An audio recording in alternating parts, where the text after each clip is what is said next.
ಕೊಳವೆಬಾವಿ ಕೊರೆಸುವ ಮತ್ತು ಶುದ್ಧ ಕುಡಿಯುವ ನೀರಿನ ಘಟಕಗಳ ಸ್ಥಾಪನೆ ಹೆಸರಿನಲ್ಲಿ 969 ಕೋಟಿ ರೂಪಾಯಿ ಅವ್ಯವಹಾರ ನಡೆಸಿರುವ ಆರೋಪಕ್ಕೆ ಸಂಬಂಧಿಸಿ ಬಿಬಿಎಂಪಿ ಮುಖ್ಯ ತುಷಾರ್ ಗಿರಿನಾಥ್ಗೆ ಜಾರಿ ನಿರ್ದೇಶನಾಲಯ ಅಧಿಕಾರಿಗಳು ನೋಟಿಸ್ ನೀಡಿದ್ದಾರೆ. ಒಟ್ಟು 969 ಕೋಟಿ ರೂಪಾಯಿ ವೆಚ್ಚದಲ್ಲಿ 9588 ಕೊಳವೆಬಾವಿ ಕೊರೆಸಲಾಗಿದೆ. 976 ಆರ್ಒ ಘಟಕಗಳನ್ನು ಸ್ಥಾಪನೆ ಮಾಡಲಾಗಿದೆ ಎಂದು ಬಿಬಿಎಂಪಿ ಅಧಿಕಾರಿಗಳು ಮಾಹಿತಿ ನೀಡಿದ್ರು. ಇದರಲ್ಲಿ ಅಕ್ರಮ ನಡೆದಿದೆ ಎಂದು ಆರೋಪಿಸಿದ್ದ ರಮೇಶ್ 2019 ಮೇ ತಿಂಗಳಲ್ಲಿ ಭ್ರಷ್ಟಾಚಾರ ನಿಗ್ರಹ ದಳಕ್ಕೆ ದೂರು ನೀಡಿದ್ರು. 2016ರಿಂದ 2018ರವರೆಗೆ ಒಟ್ಟು 40 ಅಧಿಕಾರಿಗಳ ವಿರುದ್ಧ ದೂರು ನೀಡಲಾಗಿತ್ತು. ಎಸಿಬಿ ರದ್ದಾದ ಬಳಿಕ ಪ್ರಕರಣದ ತನಿಖೆಯನ್ನು ಜಾರಿ ನಿರ್ದೇಶನಾಲಯಕ್ಕೆ ವಹಿಸಲಾಗಿತ್ತು. ಬೃಹತ್ ಮೊತ್ತದ ಪ್ರಕರಣವಾದ್ದರಿಂದ ಅಕ್ರಮ ಹಣಕಾಸು ವರ್ಗಾವಣೆ ತಡೆ ಕಾಯ್ದೆ ಅಡಿ ತನಿಖೆ ನಡೆಸಲಾಗುತ್ತಿದೆ.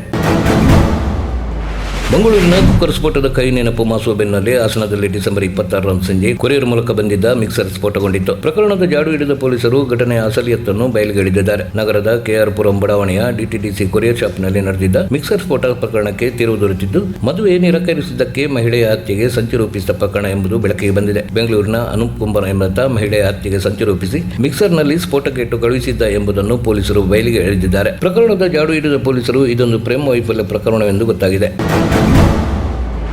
ಮೊನ್ನೆ ತಾನೇ ಕ್ರಿಸ್ಮಸ್ ಮುಗಿದಿದ್ದು ಜಿಲ್ಲೆಯ ಪಿರಿಯಾಪಟ್ಟಣದ ಸೇಂಟ್ ಮೇರೀಸ್ ಚರ್ಚ್ ಮೇಲೆ ದುಷ್ಕರ್ಮಿಗಳು ದಾಳಿ ಮಾಡಿದ್ದಾರೆ. ದುಷ್ಕರ್ಮಿಗಳು ಚರ್ಚ್ ಒಳಗೆ ನುಗ್ಗಿ ಬಾಲಯೇಸುವಿನ ಮೂರ್ತಿ ಹಾಗೂ ತೊಟ್ಟಿಲನ್ನು ಒಡೆದು ಹಾಕಿದ್ದಾರೆ. ಕ್ರಿಸ್ಮಸ್ ಹಬ್ಬಕ್ಕೆಂದು ಚರ್ಚಿನ ಒಳಗಡೆ ಟೇಬಲ್ ಮೇಲೆ ಬುಟ್ಟಿಯಲ್ಲಿನ ಬಾಲಯೇಸನ್ನು ತೊಟ್ಟಿಲಲ್ಲಿ ಮಲಗಿಸಲಾಗಿತ್ತು. ಚರ್ಚಿನಲ್ಲಿ ಯಾರು ಇಲ್ಲದ ವೇಳೆ ದುಷ್ಕರ್ಮಿಗಳಿಂದ ದಾಳಿ ಮಾಡಿ ಬಾಲಯೇಸುವಿನ ಮೂರ್ತಿಯನ್ನು ಪುಡಿ ಮಾಡಿದ್ದಾರೆ. ಹಾಗೆ ಚರ್ಚ್ ಹೊರಗೆ ಇದ್ದ ಹುಂಡಿ ಕೂಡ ಕಳ್ಳತನವಾಗಿದೆ. ಚರ್ಚಿನ ಫಾದರ್ ಜಾನ್ ಪೌಲ್ ಮೈಸೂರಿಗೆ ತೆರಳಿದ ವೇಳೆಯಲ್ಲಿ ಈ ಘಟನೆ ಸಂಭವಿಸಿದೆ. ಸ್ಥಳಕ್ಕೆ ಪಿರಿಯಾಪಟ್ಟಣ ಪೊಲೀಸರು ಭೇಟಿ ನೀಡಿ ಪರಿಶೀಲನೆ ನಡೆಸಿದ್ದಾರೆ.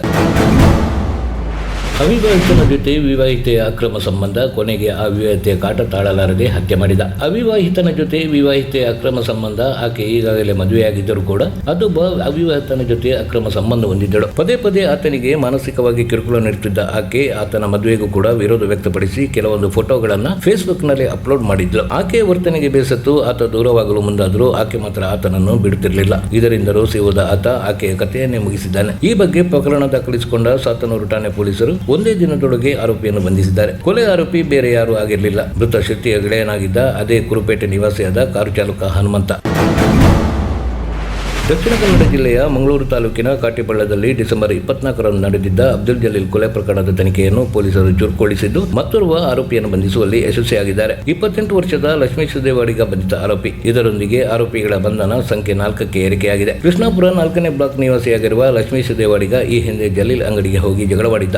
ಆ ಹಳೆ ವೈಷಮ್ಯದಿಂದ ಜಲೀಲ್ನನ್ನು ಕೊಲೆ ಮಾಡಿರುವ ಶಂಕೆ ವ್ಯಕ್ತವಾಗಿದ್ದು, ಹಿಂದೂ ಧರ್ಮದ ಮಹಿಳೆಯೊಂದಿಗೆ ಜಲೀಲ್ ಅನೈತಿಕ ಸಂಬಂಧ ಹೊಂದಿದ್ದ ಎನ್ನಲಾಗಿದ್ದು, ಈ ವಿಚಾರಕ್ಕೆ ಆರೋಪಿ ಲಕ್ಷ್ಮೀ ದೇವಾಡಿಗ ಅಂಗಡಿಗೆ ಹೋಗಿ ಜಲೀಲ್ ಜೊತೆ ಗಲಾಟೆ ಮಾಡಿದ್ದ ಎನ್ನಲಾಗಿದೆ. ಈ ಹಿನ್ನೆಲೆಯಲ್ಲಿ ಪೊಲೀಸರು ಲಕ್ಷ್ಮೀಶ್ ದೇವಾಡಿಗನನ್ನು ಅರೆಸ್ಟ್ ಮಾಡಿ ವಿಚಾರಣೆಗೆ ಒಳಪಡಿಸಿದ್ದಾರೆ. ಹೊಸ ವರ್ಷಾಚರಣೆಗೆ ಕೆಲವೇ ದಿನಗಳು ಬಾಕಿ ಇವೆ. ಹೀಗಾಗಿ ಬೆಂಗಳೂರು ಪೊಲೀಸ್ ಇಲಾಖೆ ಸಕಲ ಸಿದ್ಧತೆ ಮಾಡಿಕೊಳ್ಳುತ್ತಿದೆ. ಡಿಸೆಂಬರ್ 31ರ ರಾತ್ರಿ ಹೊಸ ವರ್ಷಾಚರಣೆ ಸಂಭ್ರಮದಲ್ಲಿ ಮುಳುಗಿರುವ ತೇಲಾಡುವ ಮಂದಿಯನ್ನು ಸೇಫ್ಟಿಗೆ ಬೆಂಗಳೂರು ಪೊಲೀಸ್ ಇಲಾಖೆ ಹೊಸ ಪ್ರಯೋಗಕ್ಕೆ ಮುಂದಾಗಿದೆ. ಕುಡಿದ ಅಮಲ್ನಲ್ಲಿ ಕುಣಿದು ಕುಪ್ಪಳಿಸಿ ಗಾಯ ಮಾಡಿಕೊಂಡವರಿಗೆ ಆಂಬ್ಯುಲೆನ್ಸ್ ವ್ಯವಸ್ಥೆ ಮಾಡಲಾಗುತ್ತಿದೆ. ಅಥವಾ ಆಕಸ್ಮಿಕವಾಗಿ ಸೆಲೆಬ್ರೇಷನ್ ವೇಳೆ ಯಾರಿಗಾದರೂ ಆರೋಗ್ಯ ತಪ್ಪಿದ್ರೆ ಪೊಲೀಸರಿಂದಲೇ ಆಂಬ್ಯುಲೆನ್ಸ್ ವ್ಯವಸ್ಥೆ ಮಾಡಲಾಗುತ್ತೆ. ಕೂಡಲೇ ಆಂಬ್ಯುಲೆನ್ಸ್ ನಲ್ಲಿ ಬಿದ್ದ ಕುಡುಕರನ್ನು ಆಸ್ಪತ್ರೆಗೆ ದಾಖಲಿಸಲಾಗುತ್ತೆ. ಕೋರಮಂಗಲ, ಮಡಿವಾಳ, ಎಲೆಕ್ಟ್ರಾನಿಕ್ ಸಿಟಿ, HSR ಲೇಔಟ್ನಲ್ಲಿ ಸಂಪೂರ್ಣ ಭದ್ರತೆಗೆ ಸಿದ್ಧತೆ ಮಾಡಿಕೊಳ್ಳಲಾಗಿದೆ. ಆಗ್ನೇಯ ವಿಭಾಗದಲ್ಲಿ 108 ಪಬ್ ರೆಸ್ಟೋರೆಂಟ್ಗಳಿವೆ. ಪ್ರತಿಯೊಂದು ಪಬ್ ರೆಸ್ಟೋರೆಂಟ್ ಮುಂದೆಯೂ ಪೊಲೀಸ್ ಸಿಬ್ಬಂದಿ ನಿಯೋಜನೆ ಮಾಡಲಾಗುತ್ತಿದೆ. ಕಾಂಗ್ರೆಸ್ ನಾಯಕ ಸಲ್ಮಾನ್ ಖುರ್ಷಿ ರಾಹುಲ್ ಗಾಂಧಿಯನ್ನು ರಾಮನಿಗೆ ಹೋಲಿಸಿ ವಿವಾದಕ್ಕೆ ಕಾರಣರಾಗಿದ್ದಾರೆ. ಇದೀಗ ಮತ್ತೊಂದು ವಿವಾದಾತ್ಮಕ ಹೇಳಿಕೆ ನೀಡಿರುವ ಅವರು, ರಾಹುಲ್ ಗಾಂಧಿ ರಾಮನಲ್ಲ, ಆದರೆ ಬಿಜೆಪಿ ರಾವಣನ ಹಾದಿಯಲ್ಲಿ ಸಾಗುತ್ತಿದೆ ಎಂದು ಕಿಡಿಕಾರಿದ್ದಾರೆ. ರಾಹುಲ್ ಗಾಂಧಿ ಭಗವಾನ್ ರಾಮನಲ್ಲ, ಆದರೆ ಅವರು ಭಗವಾನ್ ರಾಮ ತೋರಿಸಿದ ಮಾರ್ಗವನ್ನು ಅನುಸರಿಸಬಹುದು. ಬಿಜೆಪಿ ರಾಹುಲ್ ಗಾಂಧಿಗೆ ರಾಮನ ಹಾದಿಯಲ್ಲಿ ನಡೆಯುವ ಹಕ್ಕಿಲ್ಲ ಎಂದು ಹೇಳುತ್ತಿದ್ದಾರೆ. ಬಿಜೆಪಿಯವರು ರಾಮನ ಬದಲು ರಾವಣನ ಮಾರ್ಗವನ್ನು ಅನುಸರಿಸುತ್ತಿದ್ದಾರೆ ಎಂಬುದಕ್ಕೆ ನಮ್ಮ ಆಕ್ಷೇಪವಿದೆ ಎಂದು ಸಲ್ಮಾನ್ ಖುರ್ಷಿ ಇಂದು ಟೀಕಿಸಿದ್ದಾರೆ. ಅವರು ಭಾರತ್ ಜೋಡೋ ಯಾತ್ರೆಯಲ್ಲಿ ಟಿ ಶರ್ಟ್ಗಳಲ್ಲಿ ಹೋಗುತ್ತಿದ್ದಾರೆ. ಅವರು ಯೋಗಿಯಂತೆ ತಮ್ಮ ತಪ್ಪನ್ನು ಮಾತ್ರ ಗಮನದಲ್ಲಿಟ್ಟುಕೊಂಡಿದ್ದಾರೆ ಎಂದು ಸಲ್ಮಾನ್ ಖುರ್ಷಿ ಹೇಳಿದ್ದಾರೆ. ಪ್ರಧಾನಿ ನರೇಂದ್ರ ಮೋದಿ ಅವರ ತಾಯಿ ಹೀರಾಬೇನ್ ಮೋದಿ ಆರೋಗ್ಯದಲ್ಲಿ ಏರುಪೇರಾಗಿದ್ದು ಅಹಮದಾಬಾದ್ನ ಆಸ್ಪತ್ರೆಗೆ ದಾಖಲಿಸಲಾಗಿದೆ ಎಂದು ವರದಿಯಾಗಿದೆ. ಹೀರಾಬೇನ್ ಅವರ ಆರೋಗ್ಯದಲ್ಲಿ ಬುಧವಾರ ಬೆಳಿಗ್ಗೆ ಏರುಪೇರಾಗಿದೆ. ಹೀಗಾಗಿ ಅವರನ್ನು ಅಹಮದಾಬಾದ್ನ US ಮೆಹ್ತಾ ಆಸ್ಪತ್ರೆಗೆ ದಾಖಲಿಸಲಾಗಿದೆ ಎಂದು ಮಾಧ್ಯಮ ವರದಿಗಳು ಉಲ್ಲೇಖಿಸಿವೆ. ತಾಯಿಯ ಆರೋಗ್ಯದ ಸುದ್ದಿ ತಿಳಿದು ಮಧ್ಯಾಹ್ನದ ವೇಳೆ ನರೇಂದ್ರ ಮೋದಿ ಅವರು ಆಸ್ಪತ್ರೆಗೆ ಭೇಟಿ ನೀಡುವ ಸಾಧ್ಯತೆ ಇದೆ. ಮೋದಿ ತಾಯಿಯ ಆರೋಗ್ಯದ ಸುದ್ದಿ ತಿಳಿದ ಬೆನ್ನಲ್ಲೇ ಗುಜರಾತಿನ ಅನೇಕ ಶಾಸಕರು UN ಮೆಹ್ತಾ ಆಸ್ಪತ್ರೆಗೆ ತೆರಳಿ ಅವರ ಆರೋಗ್ಯದ ಬಗ್ಗೆ ವಿಚಾರಿಸಿದ್ದಾರೆ ಎಂದು ವರದಿ ಉಲ್ಲೇಖಿಸಿದೆ.